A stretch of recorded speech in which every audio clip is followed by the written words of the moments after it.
This is a test. This station is conducting a test of the emergency broadcast system. This is only a test. James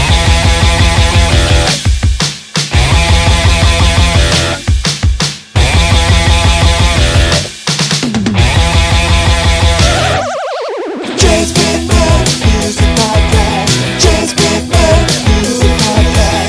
James McMahon Music Podcast. James McMahon Music Podcast. He speaks to the geeks and the musical freaks, but sometimes popular but mostly a freak because he's James McMahon Music Podcast. James McMahon Music Podcast. This concludes this test of the emergency broadcast system. Do you want me to record anything from my side, or? No, it's all good. I sort of quite often I wish I did it that way, but I feel like with musicians, it's just easier to do it on one channel because otherwise you're waiting for the audio. Or, you know, I'm not making any assumptions of musicians. I mean, I feel like you're a different breed of musician because of kind of just how online you are. It's almost like you've sort of grown up with this stuff. But you know, if I'm interviewing like a sort of 60-year-old folk singer, it's just sort of just too hard to do it that way. So, you know, I sort of go, I think the listeners know by now that if the audio is, occasionally off, that it's just because I'm maybe speaking to someone in a rehearsal room or whatever, you know. Where are you? You look like you're in some sort of like private screening room or something. I'm in my home studio. Oh, that is very impressive. Oh, and it's a bit dirty, so I'm embarrassed to show it to you. But yeah, I've got my own space, which in my house. I moved out nearly a year ago now, and I moved out with my best friend / manager. He bought the house and went, "Do you want to move in?" I went, "Yeah, sure." And then get you a best friend who backs you like this. I turned up on day one, and he went, "Go in there." I went, "Okay." This whole thing was built. I was like, "Shut up." That is. And I'm so grateful to the point where like I don't fucking leave this room. That's bonkers, man. Who's is that? Terry Crews behind you? It's Stormzy. So I feel really bad now. That's all good. It's one of those things where no, I don't like that. I feel very bad. It looked like Terry Crews. Funnily enough, more people have said, "Is it Terry Crews?" than they have, "Is that Stormzy?" Really? I'm not even kidding. Like, I don't know what it is about the shape and size and structure of him that makes him look like Terry Crews, but maybe it's the thumbs. When do you ever see Stormzy stand like that? I think it's that, you see. Yeah. God. So it's fine. There you go. Yeah, I mean it's obviously Stormzy now. Oh yeah. Anyway. Yeah, I thought I'd hone in on the new single straight away, actually, because Sweet. I am daily horrified by the dystopian hellscape that the online world has become. And I don't even really feel like it's touched the sides yet. I don't think it's over. I think that we've got a long way to go. So I was really interested that you had a song called Keyboard Warriors and that you had a bad experience online as well. Do you want to tell me a bit about that? Yeah, I mean, it stems back to like even before I was online. Like I've always had thick skin. Like I've been real good at blocking out the noise for as long as I could possibly remember. And in my head, it's almost like if I can't control a situation, I don't let it get to me. I know what I want. I know where I'm headed. Somebody else's opinion just doesn't matter. I don't need somebody else to see the vision like I see it, because if I see it, that's all that matters. I'm the only person that could do something about it. So I don't really listen to outside noise, and we can touch on it a little bit later about how people back in the day when I started rapping for them in school were really not receptive and how I kind of dealt with that. But building up that thick skin from early and training that muscle in my brain to block it out kind of allowed me to make the song to make Keyboard Warriors the way that it is. So the experience that led to the song was pretty simple. And it goes a little something like, I've been making content online for 4 years, probably just over 4 years now. And the bigger I've got, the more open I've been to receiving hate, trolling, keyboard warriors, whatever you want to call it. And I have got thick skin, like I said, so it's like I don't really let it get to me. I read comments, I laugh at them. Sometimes I'll engage if I can find a witty way to reply, because to me it's pure entertainment. But there was one kind of situation that happened maybe 8-9 months ago that flipped that narrative. I went on Sky Sports. They invited me on the show to rap for them. I make a lot of content online and I rap about football and Formula One and sports. So Sky Sports saw that and went, let's bring him on the show. So I took that opportunity with both hands and I spat bars. I did like a season recap of what happened last season in the Premier League. I smashed it. Like, it went so well. It was the first like big national TV, cameras, lights, all of it. I loved it. Sky loved it. My mum loved it. But social media decided it was fully my turn to be ripped into shreds.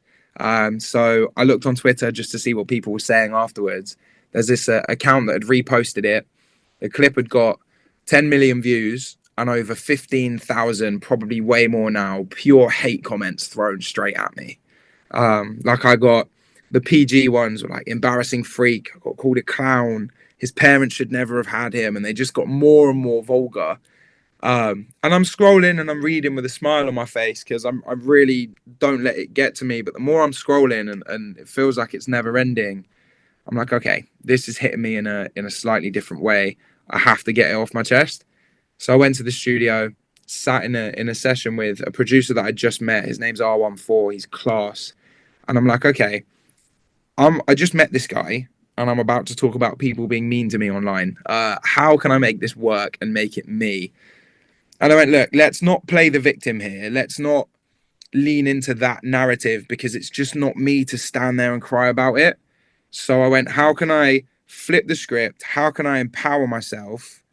Well, hang on. Things are going really well in my life right now. I'm achieving so many things. I've just put my mum on my payroll and that made me cry when I was able to do that. Yeah. I drive a really cool car. Like, I've just been on Sky Sports. I'm getting opportunities left, right, and center. If I just write about the things that are going well in my life and flex on the trolls, they're not going to have a leg to stand on. So that's what I did. And I just started listing off all the things that were going well, and just turned it into a bit of a high energy bop. Which I think is exactly the way that this stuff should be dealt with. I think that, I suppose, there's no way of saying it. I am older than you. I'm 43.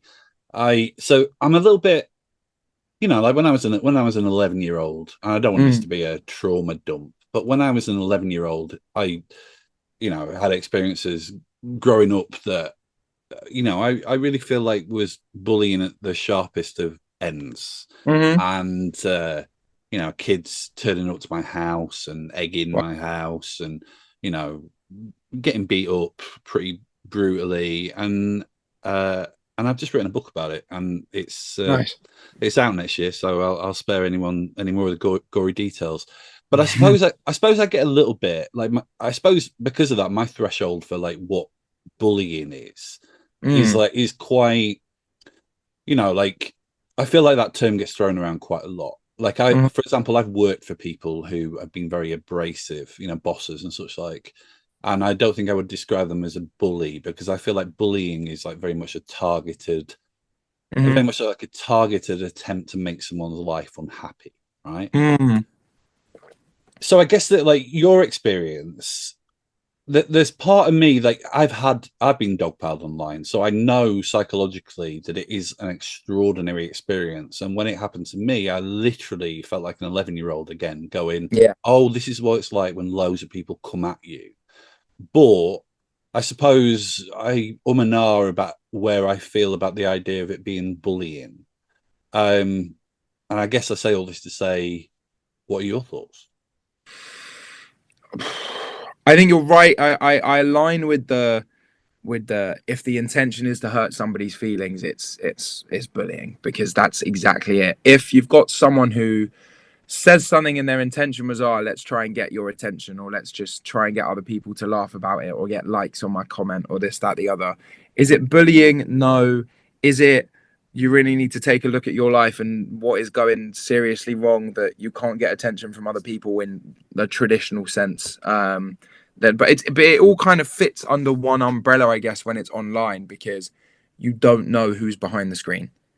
You don't know what's going on in their lives behind closed doors, but also they could be a completely fake person. Like Steve Smith from Ipswich could be Delilah Bell from Northwest London online, and you just wouldn't know. Yeah. So you can't really. I don't think it's as easy to define the word bullying when it comes to cyber and when it comes to online. So I guess that's why it's easier to just categorize it all under the same title. But at the end of the day, regardless of the reasoning, whether it's they're either jealous of me or they feel like I've offended them in some way, or mainly because I'm just a Spurs fan, or they don't like the music, they think my nose is too big, or they actually just abhor me. Like they cannot stand it. Whatever reason it is, like there's better ways to go about your day than to try and bring somebody else down. I think there's something about that everyone in the world is like there's just a lot there's a lot about the world which is very unpleasant, and there's a lot of people who are really unhappy. And I think that, I mean, you just mentioned football. I'm a big football fan. I hear appalling things at football all the time, and I think that a lot of people think that's fine because that's what they pay their money for. Like they pay their money to scream and shout and to basically have a release. And I in lots of ways, I feel like they should have a release, because I wonder what that's like if they don't do it in that sort of, controlled environment. But I also don't really get it. Like I always have this thing about football where if I'm at football and I see someone screaming at a player on the pitch, I always go, chances are, unless you're in your early 20s, mid 20s, chances are the player on the pitch is like younger than you. Do you know what I mean? Yeah. Like, so you're basically screaming at a child, right? That's, like 60-year-old fellas screaming at children running around on a pitch. That's crazy to me. Yeah. Do you think that it happened to you because you'd crossed over into that football fan kind of environment? I wouldn't say so, no. But I mean, I've been kind of well immersed in the football social media world pretty much since I started, and I wore a Spurs shirt on camera, started going to Spurs games, started rapping about what happened this week in the Premier League, and only like cussing out Arsenal and all of that kind of stuff. So I think I've been well primed and prepared and completely understand that there is a large chunk of a football fan base in Arsenal, Chelsea, West Ham, even Man United, who are really, really easy to get on their nerves, who come for me for whatever reason, whether that's, like I said, they either don't like me or they don't like the fact that I'm a Spurs fan. So I don't think that particular I don't think that particular instance with me on Sky Sports was a case of I triggered any football fans. I genuinely just think I actually don't know is the honest answer. Like I fully understand that doing what I do online when I promote myself as a big Spurs fan is gonna pee people off. Can I swear or no? Oh yeah. And also P is awesome. barely a swear word. It's gonna piss people off. Right. Because it just does, and that's football, and everyone hates Tottenham. Cool. What do we think of Tottenham? It's like a great chant. I'm here for it. But at the same time, I quite enjoy it. Because I know that my videos get incredible engagement off the back of it, which just boosts it, and then it furthers my chance of working with the brands that I want to work with. B, like I said earlier, really easy blocking out all of the noise from other football fans. Continue making content for like about Tottenham, and now I work with Tottenham. So it's like there's no better motivation for me to be able to block it out than going, my absolute dream football club pay me to do work for them. Like it's next level. So it's one of them things where when I said earlier I'm really good at blocking out the noise, I'm really good at blocking out the noise. It was that one teeny situation. Well, teeny was quite big, 15,000 comments, but it was that one situation that just hit me in a different way. But funnily enough, through doing and creating Keyboard Warriors as a song, I actually think I'm prepared for any of it when it comes to online. I really do, because I've experienced the death threats in my comment section, the death threats in my DMs, and I've also experienced being dragged across Twitter in the most horrible of ways, and I'm still here with a smile on my face, loving what I do every single day. So I think that's the thing, is that you do, it's just like anything in life, you can get worn down by it, but you do harden. Mm, Like there are things sometimes I've experienced online where I go, oh God, like 5 years ago, that would have totally have ruined my day. It would have sent me spiraling even. But now, yeah, okay, whatever. Do you know what I mean? Like, hmm but I think a lot of it is almost like what you say is that you don't know what's going on with someone on the other end, so Yeah. it can really, like my life's good. Like I'm married, I got good friends. I'm happy. But if it had kind of caught me at a time when I felt like I didn't have that support system, I think that's Yeah, when things are worrying. for sure. And I think I've never kind of openly or publicly admitted to it, and there's no particular reason as to why not. I've just never kind of had that conversation with the camera on. But um, for like from the back end of last year, I started going to therapy, just seeing a therapist, just to kind of navigate my feelings. A lot of stuff was happening in my life, whether that be work, personally. And one thing I came to realize, or she's helped me to realize, is that people can only do what they can with the tools that they've got. Like, if somebody is really going through it and they are not the type of person to bring positive energy to a situation, and life really gets them down, and they didn't have a great upbringing, or their family home, or there's a domestic situation, or whatever it is that has got them so tightly locked away in this box that they don't know how to deal with their own feelings other than what they already do with them. Well, if that's all they're capable of doing now, the only thing I can do is accept that and either continue to give it my attention, or if it's not going to affect my life in a positive way, look the other way. Because, like, it genuinely all stems from, if I can't control it, I'm not going to let it affect me unless I 100% have to. I'm not going to let it affect me. I'm so early on in my career. I've got so much going on that I am so ready to just blow up and just get going, that like little things can't take my attention, if that makes sense. No, I think you're going to be fine. You're talking like a CEO. You're talking like someone No. who has got it worked out. Speaking of things you can't control, how are you feeling about Spurs? I've actually got a good feeling.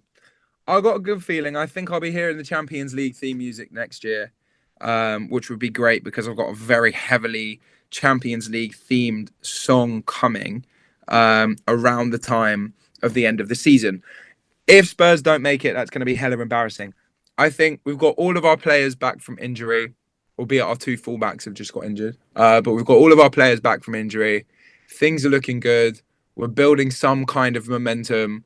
I just think we need to get our heads down and crack on and just not be Spurs. We haven't looked Spursy under Ange Postecoglou. I'm praying it continues for the rest of the season. Top four, happy days, sign even better players with the Champions League pool, grow from it, keep going. Like, So, where, so who's the top four going to be? oh, Liverpool, yeah, City. Arsenal and Spurs. You don't think Villa will hang in there? No, I think Unai Emery is a fantastic manager, and what he's doing with Villa is class. But when it comes down to that final stretch of the season, that's when it comes down to football pedigree and mindset, and the mental game starts to take effect. So if, let's say, Spurs and Villa are level on points, or it's really really close, and there's 3-4 games left of the season, I think if there's any team to kind of hold their own, granted historically it hasn't been, but I think it's Tottenham this season, and that's because we've been in the Champions League, however, probably what, seven times in the past 10 years, or 6 times in the past 8 years, whatever it is. We're there a lot, and we're so desperate to be back there. I think Villa, they're sitting comfortably in the Conference League. Europa League is already a step up for them. They're building slowly. That I think in their minds it's not the be all and end all if they get Champions League football. Whereas for Tottenham, it's like we've got the infrastructure that is meant for the Champions League. Yeah, I think Yeah. you, I think you're probably right. There's just Villa fans in my family, so it's very Okay. it's very exciting seeing them teetering around up there. Of course. So basically what's the plan from here on out? Obviously this single is out. What's the plan from here on? What do you have on the horizon? The big thing that's coming up next is I've got 2 big headline shows coming. 5 days time, I'm in Manchester, 21st of Feb at the Deaf Institute. That's going to be class. It's my first headline show in Manchester. And then 3 weeks after that, we've got headline show in London, 14th of March, O2 Academy, Islington. And I'm just like, me on stage is a different beast. Like I live to be on stage. So it's just full steam ahead to give it my absolute all. Sweat, blood, tears, all the cliches, just to get out there. Pure energy. I've split up the shows into like an instrumental part with a DJ and then a live section with a band, because I feel like giving people an all-round performance is just what I'm here to do. So the shows are going to be next level. And then after that, actually between those shows, I've got a song coming out called Leveling Up, which I love, obviously. It's with this producer called Roddy Beats, who is class. He's worked with Central C, Fredo, so I'm in good hands with him. Also a Spurs fan, and that song is like pure energy as well, and it describes me. It's like an introduction to just me, where I've been, where I'm at, where I'm headed. Like the first bar is I'm big Formz, I'm causing chaos, like just straight in. It's like I've started to sing a little bit more on that one, and then throughout the year, it's basically just a rollout of leaning more into the pop rap style. So the more releases that come, the more I'm going to be singing on, and just transitioning into like someone who grew up on pure grind beats to actually I've really messed with like Rizzle kicks and Plan B and like those kind of vibes that gave my childhood proper vibes. So if I can emulate what they did and make it 20 times bigger, cool. So yeah, without me waffling on, in a nutshell, big shows, big releases, a lot more singing, and the year's going to be a big one. Do you ever suffer from a lack of confidence? No. How do you do that? I love myself. I think is the very honest, raw, and snap answer. In school, I was the fat kid in school. Like I was just the big, jolly, tried to get everyone's attention because nobody would like give me a second look. And I wasn't not confident back then, because I'd say from back in the day, I was a bit of an attention seeker. And I think you have to be, especially as an artist, because you're constantly fighting for people's attention. But I was a bit of an attention seeker back in the day, had hella insecurities about the way that I looked.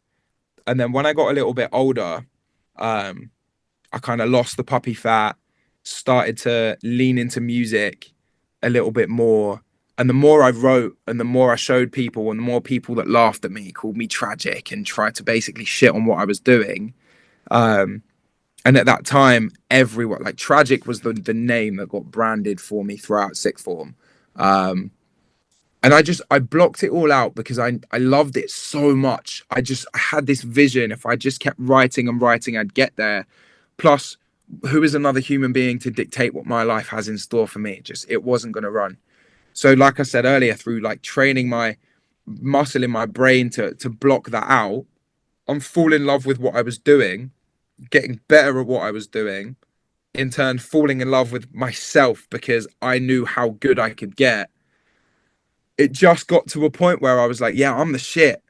Like, call it delusion, but like 20 platinum plaques, 10 number ones, and 5 sold out world tours exists in my timeline.